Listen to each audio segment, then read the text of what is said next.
Alright, so today we're doing things a little bit different. Right now we are actually in my office, in the flesh, which is a little bit different than anything I've done over the past half decade or so of doing YouTube content. But today I'm going to be doing something a little bit different, which is a little bit of a show and tell. I have these things that have been kind of piling up in my office for the past bit of time. I don't know how long, maybe the past month or two. I know some of these go back a few months, but a lot of this stuff I just think is kind of interesting to maybe kind of show and talk about and just kind of, I don't know, just kind of show it. Give a little bit of story time. And today we're going to start with some loose things that are in this very lovely Chicago Art Institute bag. But yeah, this thing is full of various films that I have acquired from Central Camera in downtown Chicago, right near the Adams and Wabash station in the Loop. If you know where that place is, it is a great store. It doesn't have the weird selection of films like it used to, but they still have a few things every so often that amuse me. And the guys are great. I love talking to them. But yeah, today it's going to be a little bit more loosey-goosey. Just kind of talking about some of these random artifacts that I have here. So, we will start with the ones in the cans, well, the vials. And that would be the Fuji NPS 160 film. We're going to get a close-up on that if we can. Oh, that. I have two cameras set up for this, which is also very unusual for me.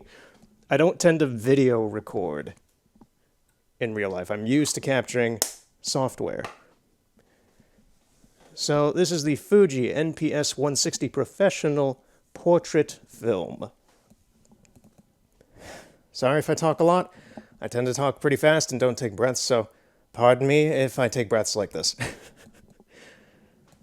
So this film itself is from around the early to, well, I don't exactly know when it came out, but the formula itself died off in the mid-2000s. I think this formula itself was from the early to mid-2000s, just in its general time scale for the entirety of its life. I don't think it was around in the early 90s. It might have been. But this formula died off by the mid-2000s, around 2005, 2004, somewhere around there, and was replaced with another formula that was pretty similar, but this one has its own merits as well. I haven't used it yet. I have another one in cold storage that I have, but on my recent trip I picked up two of them. So we will see how they turn out in general.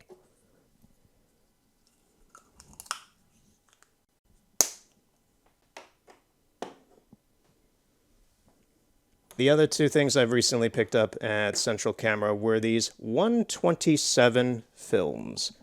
Now, 127 is a format that is a little unusual and is quite old and has been kind of on and off over the past 100 years.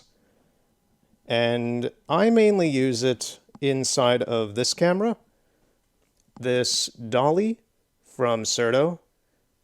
It's from Germany right before they you know, changed world events quite drastically. And these two films for it is a Requa 400. This is a black and white film. I'll open it on camera.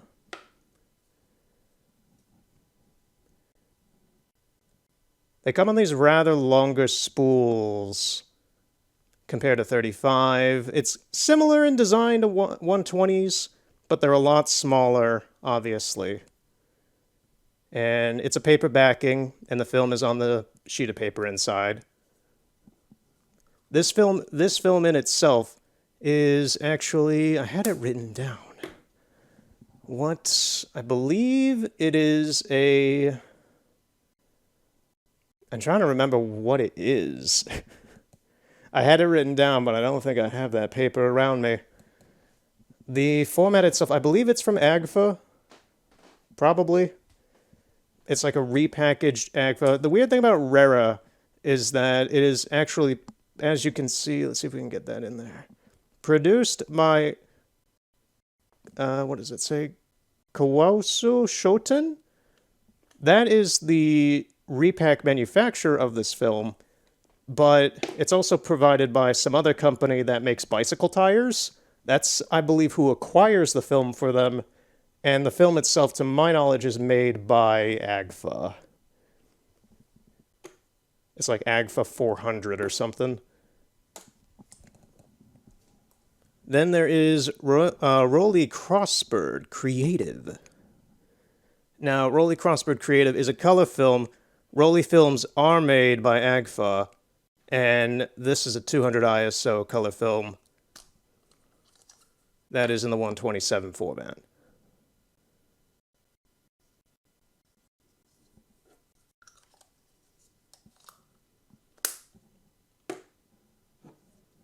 And yeah, for a 127, if you've never seen something like this camera's almost 100 years old.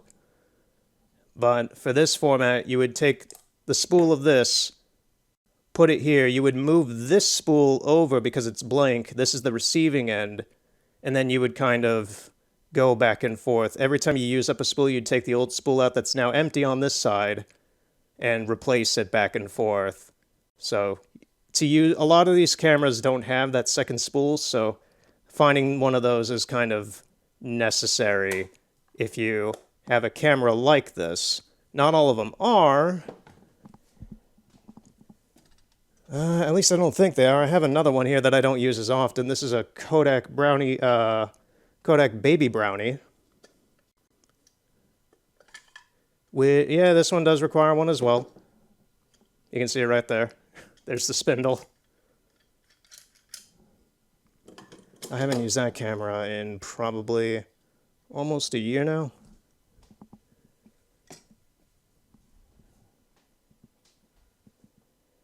But yeah, 127 is a little bit of an older, unusual format. I like it. It's not as big as 120, but it still gets the job done. Up next is something that I've been looking forward to for, about 5 months, almost half a year. We're just going to open it.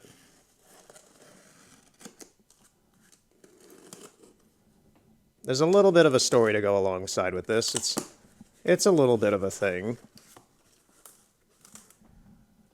Put the knife away.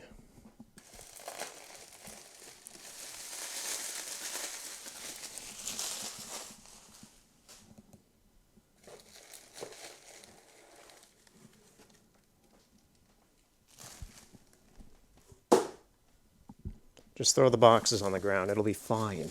Clean up after.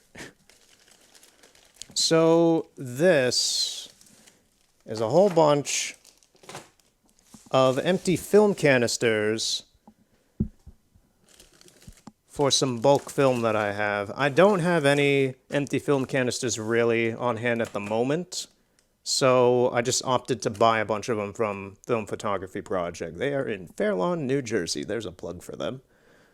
But yeah, these are just a ton. I'm going to open this one because that tab looks a little bit nicer. These are just a ton of empty, prepped film canisters for me to take some bulk film and just kind of cut it, then tape it onto this tab, and then reel them in so that I can use them. Oh, they even put some little grid lines for you to write what's on it. That's cute. Yeah, these will get a lot of use for me. I'm going to put them off to the side because I want to show what I'm using it with. I'm going to be putting on some rubber gloves while I do this because they're a little dirty and I don't know exactly what kind of dirt is on them. I don't know if it's some sort of compacted dust or if it's some type of just like storage grossness. The doctor is in. All right. So, first off, we have this. All of these film tins, I have 3 of them, are from the late 80s. Well, actually, let me look at one of them. Oh, dear God, one's from the mid-80s. 2 of these are from 1992, and then the other one's from 1996. So this first one is Kodak Precision Line film, also LPD4. It is Kodak type number 2911. This is not something you normally buy in a store. This is something that you would use in some sort of transferring facility or photo store or some other such. So, yeah. This is not normal. This isn't like Vericolor or Ektachrome or anything like that. This is something that, to my knowledge and research, would have been used mostly in a transferring job position. So someone, say, copying documents into film for long storage. And then this would have been one of the films. I'm not sure if this is the film that would have been the final end of the line of that, or if this is one of the films that would have been used to help with the transfer process. But yeah, that's what this is. It's in this sealed tin. I honestly don't know if it has been opened and exposed before. So that's what these are for, is to cut this up, measure it, cut it up, take it out, do an entire ISO range test on it with one of my cameras, and see what this is, how it can be used, if it can be used, and what is its overall quality. Just a full re-quality assurance test on this to see if it is usable. And I have that for 2 other films as well. The other one is in a similar tin, Kodak Ultratech UGF, number 2583. I'll hold this up to the camera.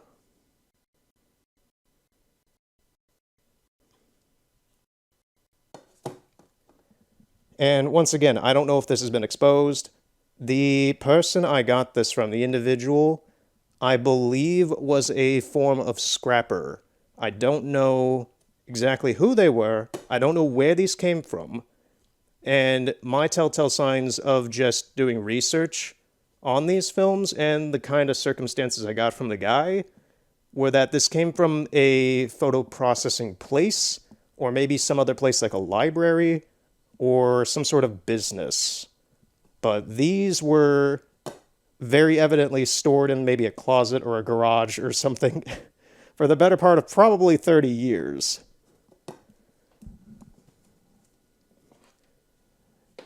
And then there's one more, which is in a little bit of an older, more bold tin. It's a little larger too. This is Kodak Reproduction Film 2566.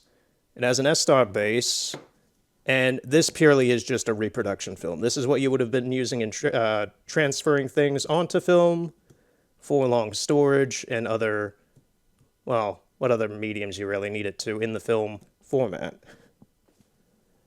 So, like the other 2, I don't know if this one's usable. I don't know what conditions it has been through.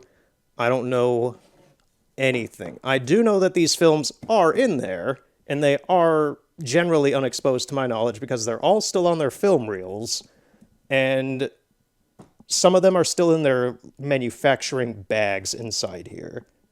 When I opened these up in pitch darkness, I felt around in there to see, okay, is there anything actually in here, and what is in here? And yes, one of these is not in its manufacturing bag and seems to have been partially used. I don't remember which one it was now. This was months ago. But I do know 2 of these are essentially brand new. I just don't know what their condition is. So, these will help me get to the bottom of that in a cheap and effective manner.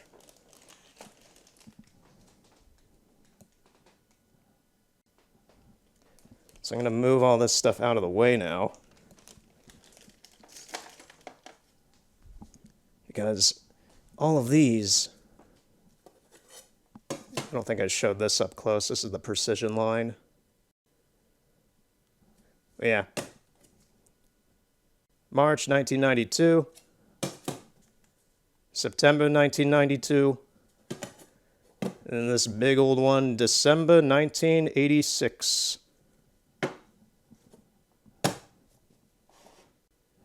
This is a little bit of a project. I've been waiting on this for almost half a year to get started on this, so we'll see how it goes. And yeah, these things, I'm just trying to look. They didn't actually get the gloves too dirty this time. I remember picking them up for the first time ever, and they were the smudgiest, grossest thing. And it's not like I've cleaned these. That's the thing. I've cleaned them. But they still have like some sort of weird sediment on them, and I don't know what it is. It's kind of annoying.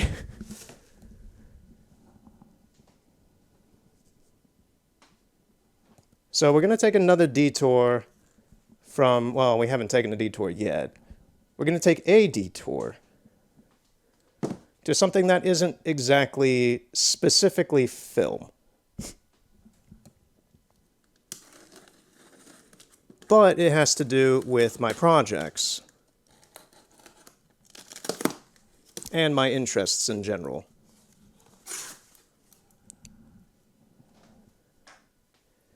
So this in itself is also a rarity.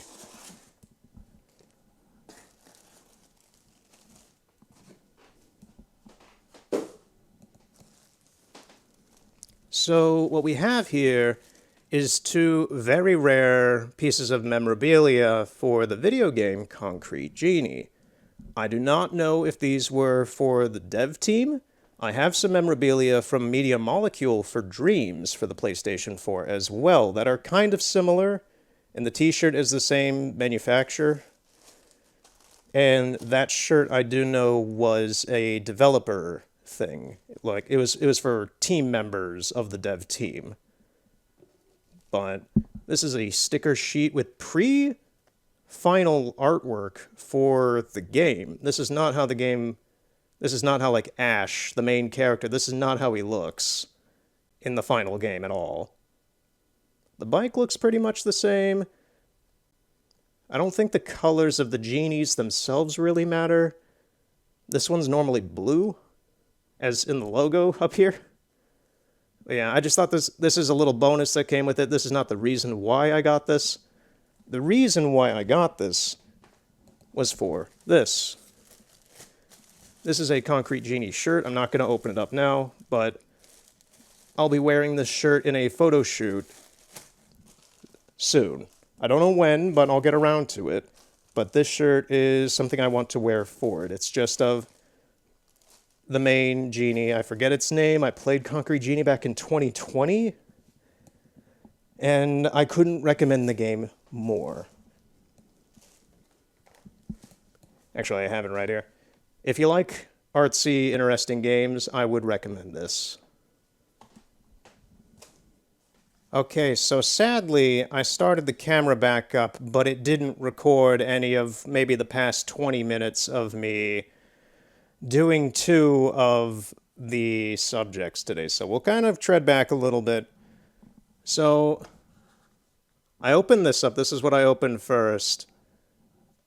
And it is the Escura Edo film, Ukiyo-e.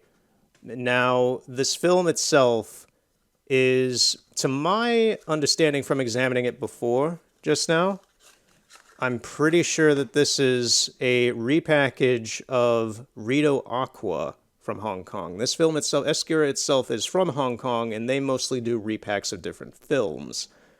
The main thing about this one, though, is that it is part of a series that they are doing, where they have a limited edition specialty repack film exclusive for the Japanese market. As for why they're doing this, I'm not entirely sure. Their first one was this, the Escura Showa. This new one is the Escura Edo. So they're going by dynastic periods of Japan, obviously, for this. And the Showa film is just repackaged Lomo Metropolis film, which in itself is just chemically modified Kodak stock. So, I talked quite a bit about repack films in the last podcast thing that I did, so I won't dwell on that too much. But in general, from examining this, the film cart itself is pretty good. It's in good condition. The film base itself also kind of tells me, it's like, I don't think that this is Lomo 92, which is their newest formula. It has kind of a cooler hue to it. I have a feeling this is Rito Aqua, but I will see when I actually use this and see the results and compare it. The weird oddity to this film for some reason, well, that is on this film, is for some reason they have this felt on the outside of the canister here, which they don't even have for the previous one. They have another insignia of their logo on there. But for some reason they decided to put some felt here. It's soft, it's nice, it's just a bit of an oddity. You never see film canisters have felt on the outside. It's supposed to be in here. I'm not sure if that's a manufacturing issue or not. It's supposed to be in here to kind of guide along the film in a soft manner so it doesn't scrape against anything. But, yeah. The main point of contention upon me opening this up was examining the box art.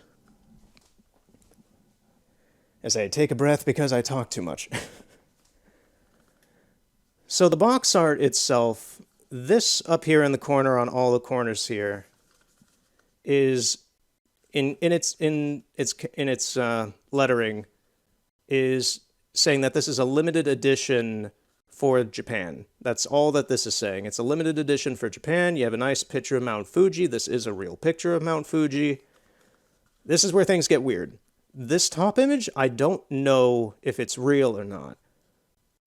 There are some oddities in here that leave me questioning a few things. And that is compounded by the fact that this front image, which is kind of the main marketing part of it, is AI generated. This is not a real drawing or painting. This is an AI generated image of Hokusai's The Great Wave off Kanagawa. It's honestly not very well done. I did also do some follow-up stuff prior to this because I saw this when I purchased it. I was like, that doesn't look like anything from Hokusai or any reproductions I've ever seen. The waves are not exactly correct. There is no foam coming off of the wave itself. Mount Fuji isn't even present, which is kind of a massive part of that series from Hokusai, if you know anything about woodblock prints. And upon Google, even just Google searching like AI generated Hokusai art, you get stuff that looks exactly like this with the same color palettes and everything, and missing Mount Fuji. I don't think I saw one that was exactly like this, but there are ones that look in the same exact vision of this. So, this is an AI-generated image. I don't know if this is, and I'm pretty sure that this is a regular stock image of Mount Fuji. The rest of the artwork is just their generic branding and the information on the bottom. It expires in 27. So that's kind of the story with this one. I'm kind of more mildly annoyed that the camera was not working when I first opened this and the next one, because like my mic was on, so I have the audio for it, but that's annoying. Tech issues can be very annoying. In any case, we will go back to the next one, which I also opened and examined. And this one was a bit more interesting. So this is a roll of Ektachrome X that I unboxed and everything from 1967 was its expiration, which means it was from sometime in 1964 or 5. Ektachrome X came out in 1963. It is the first publicly available in 35mm format Ektachrome formula. And I kind of peeled open this bottom took a look at it, examined the box. The box is in great condition. It does not feel gross at all. It's very clean, which is partially just due to this container keeping it there for so long. Almost 60 years inside this thing. Which, as it turned out, while looking at this, which was underneath the roll, it became apparent that this was sold by a Berkey Photo Service Inc. at some point, probably either hanging from a peg hook, given the way that this has been cut up here, or it could have been in a tray with others behind it to display on a table. But yeah, I love the discoloration from it sitting, this box sitting for so long underneath it, it discolored the rest of it. I don't know who these people are, what this organization was. I've never heard of them before. I don't know if they still exist. They probably don't. I don't know where they were located. I know nothing about them. But this was something that was sold in their store, apparently.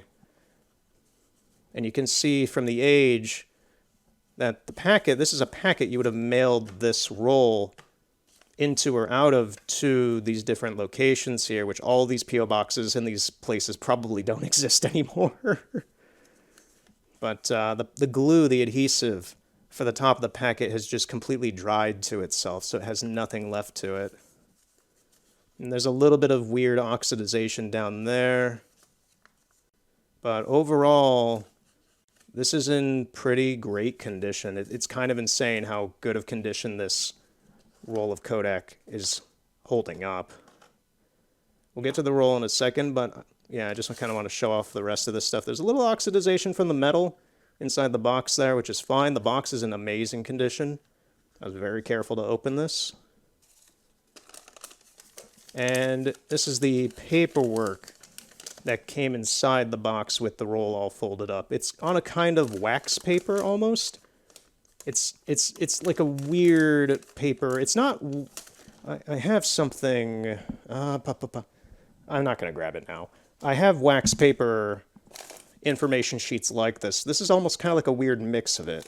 So it feels like it at first, but then you're like, no, it's too soft. Anyway, this is the information sheet. I'm just going to kind of scroll it up. If anybody is curious about any of this stuff, you can pause.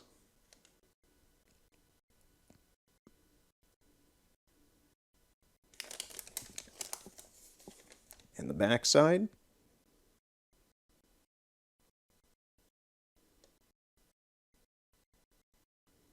There's some oxidization on the back as well here. All these black smudges. That's not like mold or anything. That's just oxidization from being in contact with that metal canister for 60 years. This is a piece. I'm surprised. As I said before,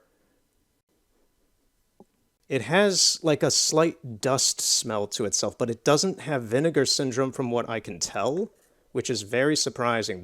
Which is just kind of blowing my mind still. Normally these canisters have Kodak embossed, like Kodak name or Eastman name embossed somewhere on either the lid or the can itself. This does not, which is a little odd. But yeah, this roll is 20 exposures. It is 64 ISO. ASA is the old version of saying that, but yeah, it's a 64 ISO film. I'm amazed at the condition of this. It's very clean. It looks great. The E2 format, E2 and E4 I don't believe are used anymore. They were not good. We use E6 these days.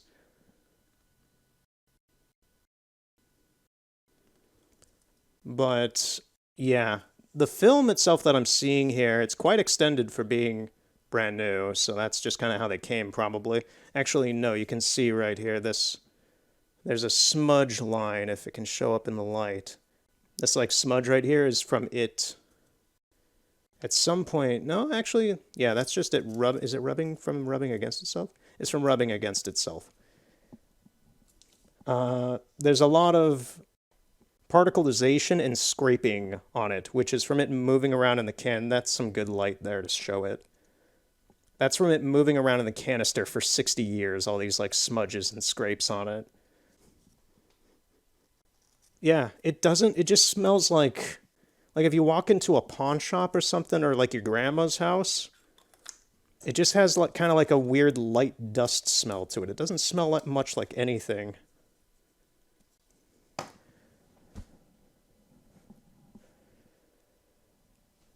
So I would say that this was fantastic.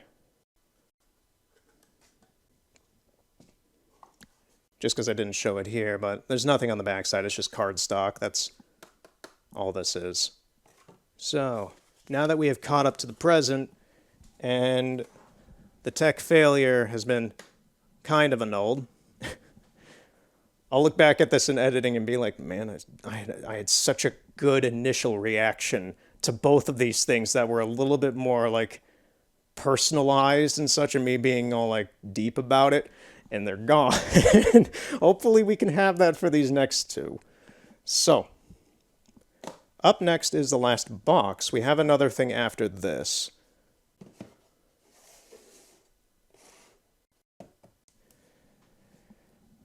This is another aged oddity of sorts with its own story.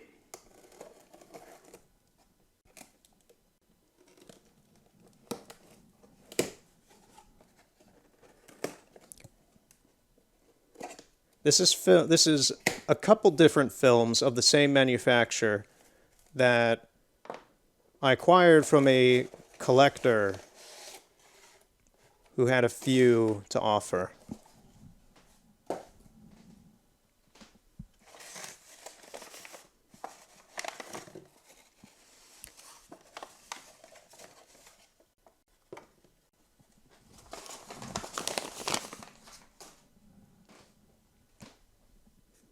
So, these are Efke, or Efke. I've never heard someone pronounce the name of the company. I call it Efke. It might be Efke. I don't know. So, Efke, I'm just going to call it Efke just for consistency. Efke itself was a Croatian film manufacturer, formerly of the Yugoslavian, of Yugoslavia. When they broke up, they were still part of Croatia. So all of these, I don't think, this is the oldest one that's in the canister. It doesn't have a box. I don't think that this says Yugoslavia. It says Zagreb. That's all it says on it for location. But yeah, so we're going to start off with this one. So Efke itself was a film manufacturer in Croatia, and they were very well known in the Yugoslavia for their films at the time. Most, if not all, of Efke's formulas are mid-century ADOX formulas that, to my knowledge, at this current day and age, none of those formulas exist. I'm aware that AGFA at present licenses out a few of the formulas that Efke uses. I'm not sure how they acquired them. They probably bought them out when they died, but Efke itself died in 2012. The company itself from Efke is just a brand. The actual formula chemical company is Photochemica. They are from Zagreb. And during the 90s, this is where my curiosity with this comes in. During the 90s, the 127 format, the ones we showed at the beginning of this video, were pretty much extinct. Almost, I believe all manufacturers stopped production of 127 film formats during that period of time. And during the 90s, Efke was one of the only manufacturers to still support it. This is not from the 90s. This one is from what I was told, the late 80s, early 90s. And it looks a little smudgy and old, so I'm just like, yeah, these films do not look anything like this. This is very much from the 80s and 90s. These two are from the end of Efke's life. These are from the early 2010s. Yeah, we have a KB21 here. It's a 100 ISO black and white film. There's a lot of, that is not really, like, there's some glue separation, if I can get it in the light. There's some glue separation along the label at the top and bottom from it slightly moving. You can see a little bit of it there at the edge. But all this kind of dirt-looking stuff that's on the label, that is just oxidization. That isn't like actual dirt, that's just oxidization and smudging on the label from like this rubbing up against it over the past 30 years. But this would still work. Once again, I just need to convert what it should be today from 100 down to what it is suitable for now. I haven't been doing that much, actually. Let me show this in a close-up with the macro lens. I think I haven't really been doing this. So let's just kind of show a little bit of it if I can get this in focus. There we go. No, too far. Very, very thin margins to get this in focus at such a level. That's good enough. But yeah, that's KB21.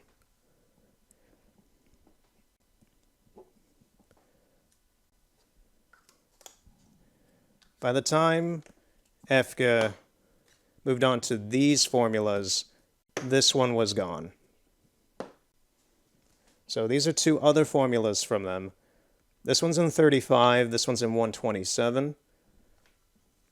We're going to open these one at a time. Just kind of take a look at the packaging. This one, given that Efke closed, Efke is a little weird. I know my mouth is a word sandwich sometimes when it comes to like reciting stuff. But yeah, Efke closed down in 2012. At least by early 2013. Most of my research kind of leads it to be the end of 2012 specifically, not into early 2013, but it could have been. Yeah, there's not a whole lot of news around it. It's kind of hard to find Croatian news about this, at least in America. But yeah, these both would have been end-of-the-line production rolls. The 35 from 2014, and, well, expired in 2014, and the 127 expired in 2015.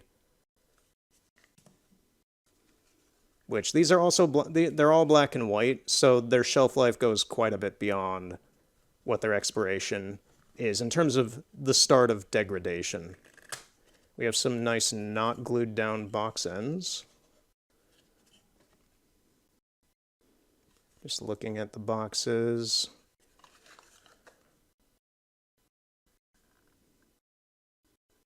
There is some information written on the insides of the box.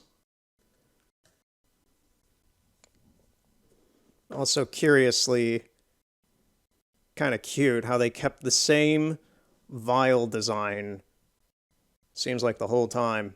Sometimes companies change that up. Yeah, these are brand new. The collection I got these from said that they were frozen stored. Ooh, it's got a blue hue to it. So that's the thing. Even if these weren't frozen stored, these will be fine for use. I can probably shoot them at their just their regular box speed, and everything will be fine with them. But yeah, that's a paper label. Photochemica, Croatia. ISO 25. 36 shots. Label doesn't cover the whole cart, which is a little unusual.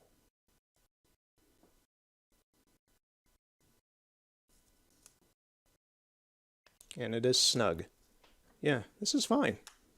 This is a good roll of film.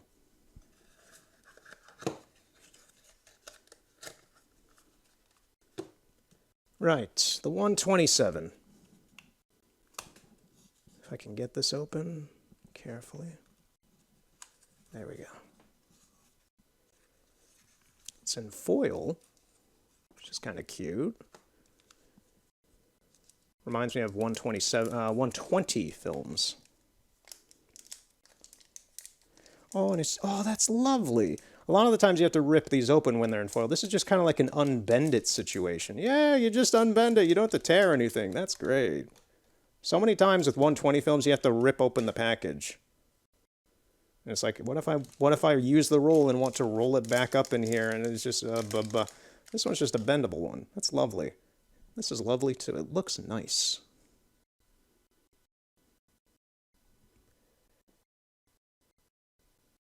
This one is ISO 100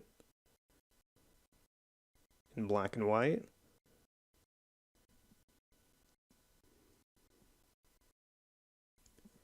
Yeah, that's great. These fascinated me for two reasons. One, I've never used Efke film before. Two, half of this was end of life, which is these two. I'm going to put that back later because it's kind of awkward to do now and I want to move on. Keep some time. But yeah, this is the end of life for a film company that manufactured its own film formulas that were formulated by another company 50 years prior. But I also got one of its rolls from the prime of its time during the early 90s, late 80s. So this in itself is its own little historical kind of collection here. And they're not very well known. They were moderate. They were like one of the lower players in America. They were not well known. They were around, but you would be hard pressed to find people who really used a lot of this in any capacity back then. So to me, this is just kind of neat.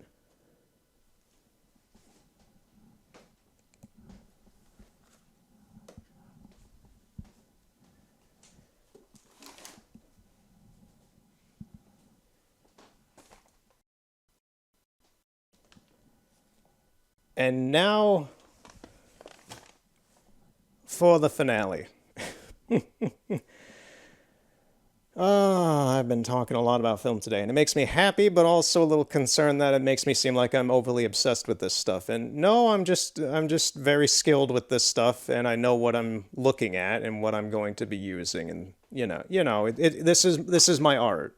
It's both a mix of I'm interested in the history, and I do my best to try to utilize these materials in interesting ways. So, let's cut in. If it doesn't want to tear, it's tearing weirdly.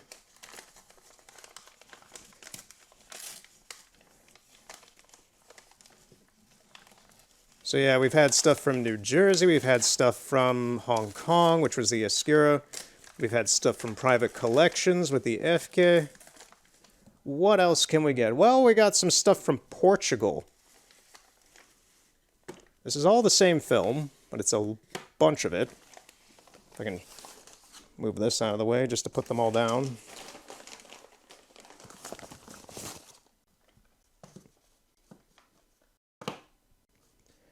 Right.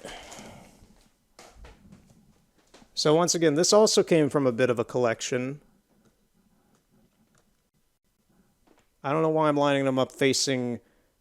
I don't know why I'm lining them up facing the macro camera here, but I'm not using that to capture footage here. Here we go. Here we go. Requa.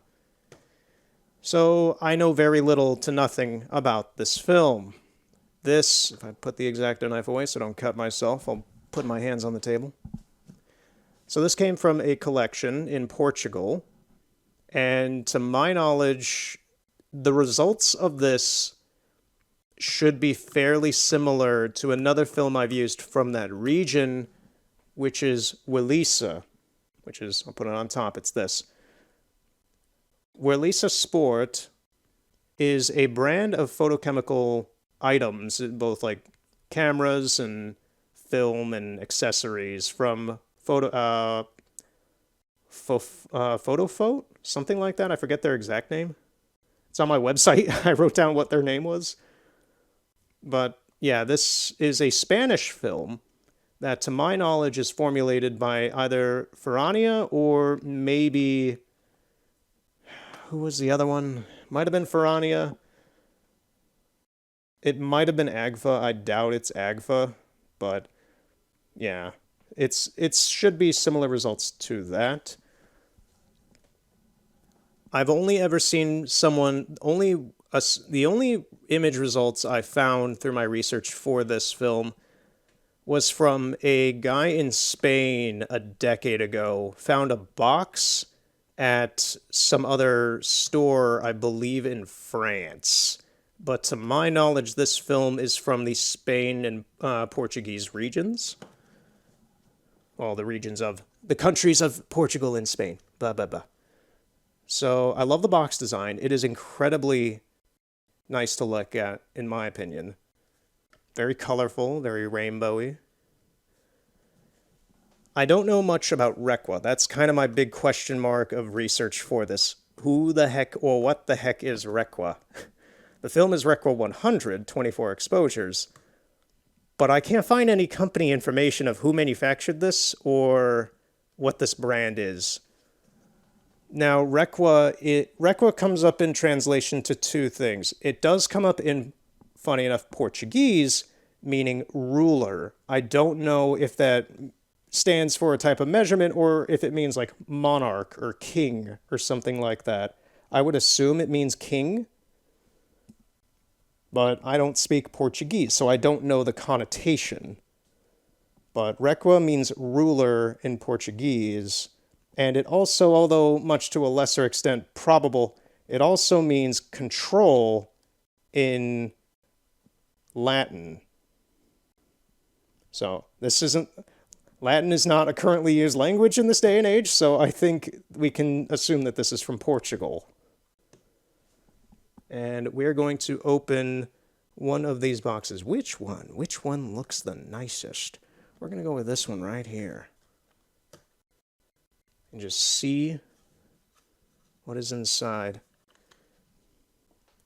Instructions to open. Use blue flash bulbs, flash cubes, or electronic flash. Divide flash guide number for ISO 100, 21 DIN by flash to subject distance to determine the F number on the correct lens. Open for opening to use. For shutter speeds, use 160. Ooh, 1 by 60 seconds, huh? Processing, use Fuji CN16, that's not used anymore, or C41. Right. Huh. Yeah, that's the back of the box. That's the thing, it's like Requa. There's nothing else on here for company information. It's just this logo, this artwork, and some basic information about how to use it, and just Requa. Highlight Co. Honestly, the box design on this reminds me of stuff from the 80s. This stuff, it may as well be. It's carried over. It's from the early 90s. Are all of these 92? May of 92, May of 92, May of 92. Yeah, all of these expired in May of 92. So that would mean that these are technically from the late 80s. They would have been produced either probably in 1989. Could be from 1990. In any case, yeah, it's also interesting. This up here, this 24 by 36 millimeter 24 exposure, that's a sticker. That's not like on the box, that's a sticker. Now I just gotta find out, okay, how is this box built? There we go. We can pull from there.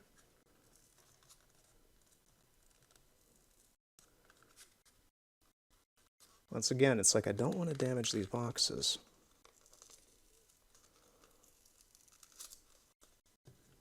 I'm going to grab the knife.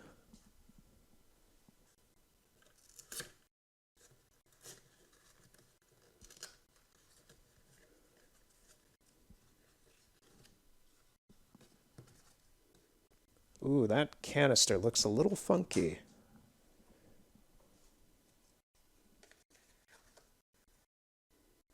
Okay, there is stuff written inside there.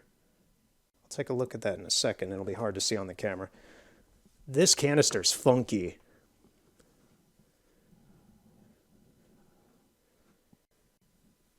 You know that plastic? Here's the thing. I've felt enough of the materials I've used to kind of get a gist of like what is what. Like here's a Kodak canister from Revelog for one of their films and such. I know how this feels. This, you know those plastic toys you get from McDonald's or Burger King? This kind of has that feel to it. It's a weird, soft, cheap plastic that is highly unusual. It's also rounded in a way that's a little unusual. Like it's got like this rubberiness to it. If you can see that, it's got like this rubbery cheapness to it. Ooh. I'm curious about the condition of the other ones, but this one's kind of scraped up from being in there for so long, moving around. You can see that there's all like this scraping on it. Scrape right there.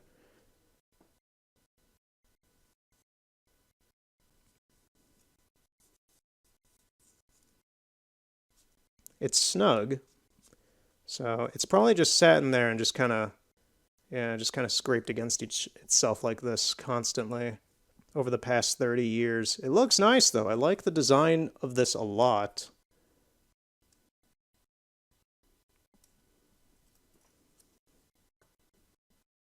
Nothing else going inside it. This canister's funky. It's like, it feels like it's, that might contribute to why this is so scraped up.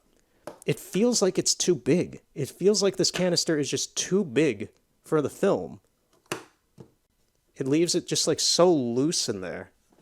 And the plastic used for it is just like weird. It's like the kind of plastic you would feel on a ball pit ball or something. Like yeah, at a party, or just like a weird cheap plastic toy from a fast food place. It's really weird plastic. I'm sorry for just trekking on that for so long, but it's like, oh, this is a fresh oddity. I'm gonna read this in the other light I have, the inside.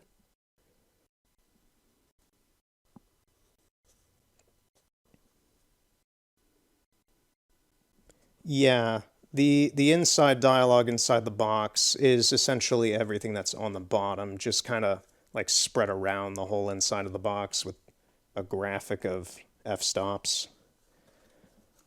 That's disappointing because I was hoping that the inside of the box might have a little bit more company information, but I'll know generally who actually manufactured this at the end results after processing this. I will certainly know from that. In any case, I think that's about it. That's all the items.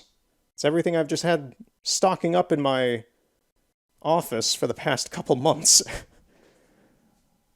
Trying to think, like, is there anything else? I never do this. Is there anything else I can show off?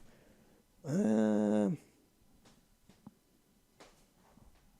really. Here's an old Panasonic battery for a VHS cam. But no. Yeah, this has all been some very interesting things. Just a lot of weird stuff today. So, thank you for watching. This has been me just trying to give a little bit of some information about some oddities that are out here in the world through this. All of this stuff is going to get used in projects over the coming months, and it's so weird. It just feels so weird. I'm sorry. Yeah. So, thank you for watching. We'll continue next time with some regular, maybe something, oh, I don't know about regular. There's nothing regular here. Maybe another podcast part. Maybe I won't do anything until I do another one of these eventually in the future. This is for the summer. Maybe I'll do another one of these in the fall or in the winter. I don't know.